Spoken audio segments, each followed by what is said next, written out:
अस्सलाम वालेकुम नाज़रीन, आप देख रहे हैं ड्रामा सीरियल अदावत। अगर आपको हमारी ये वीडियो अच्छी लगे इसको लाइक करें और हमारे यूट्यूब चैनल पाकिस्तानी ड्रामा को सब्सक्राइब करें। फ़हद जो सा होता है वो अब इस बात को सोच रहा होता है कि ये जितना भी किया कराया सब अरीबा का ही है। अरीबा की वजह से मेरी ज़िंदगी में इतनी सारी तबाहियाँ आई हैं और इतनी सारी मुश्किलात आई हैं। फिर लेकिन जब फ़हद फ़ैसला करता है अरीबा को मिलता है और अरीबा से कहता है कि तुम मेरी बात सुनो, ये मेरी ज़िंदगी में जितनी भी तबाही और परेशानियाँ ये सब इसका किया कराया सब तुम्हारा ही किया काम है। इसलिए मैं तुम्हें कह रहा हूँ कि तुम इस हरकतों से बाज आ जाओ, क्योंकि तुम्हारी वजह से मेरी ज़िंदगी सारी बर्बाद हो चुकी है। लेकिन जो आगे से अरीबा होती है और वो खुश होकर कहती है, जब मेरी पहली तो बात ये सुनो, जब मैंने कुछ किया क्यों नहीं, तो मैं फिर तुमसे डरूं क्यों? इसलिए मैंने कुछ नहीं किया और ना ही ये कुछ ऐसा मैं कुछ कर सकती हूँ। लेकिन जो फ़हद होता है वो अरीबा से कहता है कि सोच लो इसका अंजाम बहुत ज़्यादा बुरा होगा, फिर ना करना मुझे तुमने बताया नहीं।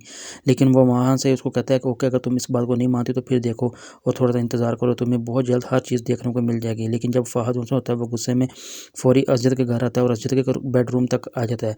लेकिन कोई बात नहीं करता, बल्कि बहुत ज़्यादा गुस्से में होता है। लेकिन असजद जब फ़हद को देखता है और आकर कहता है कि फ़हद तुम यहाँ पे क्या कर रहे हो और वो भी मेरे बेडरूम में, आखिर तुम्हें किसने अंदर आने दिया? लेकिन जो असजद होता है इस बात को करने के बाद फ़हद आगे से कहता है कि यही सवाल मेरा तुम्हारे साथ है कि तुम मेरी बीवी के साथ क्या कर रहे हो?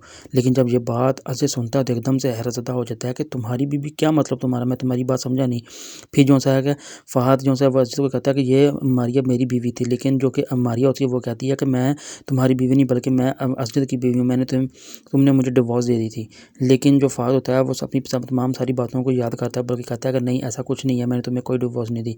लेकिन जो कि मारिया होती है वो कहती नहीं तुम झूठ बोल रहे हो, तुम्हें पता है तुम सब जो बात कर रहे हो, लेकिन मैं आज के बाद अगर बीवी हूँ तो असजद की। लेकिन असजद जो सा होता है वो मारिया पर काफ़ी ज़्यादा गुस्सा करता है और बहुत ज़्यादा उसको बोलता है कि तुमने ये इतनी बड़ी बात मुझसे छुपाई की और तुमने मुझे धोखा दिया है, ऐसा क्यों किया तुम मुझे ये पहले बताओ।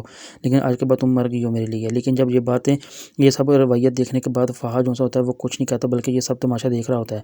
लेकिन असजद जो सा है वो मारिया के साथ काफ़ी ज़्यादा गुस्से में बात कर रहा था और झगड़ता है। वो कहता है कि ठीक है, आज के बाद तुम्हारा मेरा कोई रिश्ता नहीं, दफ़ा हो जाओ इस घर से। लेकिन वो अब मारिया को पकड़कर वहाँ से धक्के मारकर वहाँ अपने बेडरूम से निकाल देता है कि तुमने इतनी बड़ी बात मुझे छुपाई और वो भी मुझे धोखा दिया, ऐसा क्यों किया? बल्कि मैं तो तुम्हें यकीन कर रहा था कि तुम कभी ऐसा नहीं कर सकती मेरे साथ।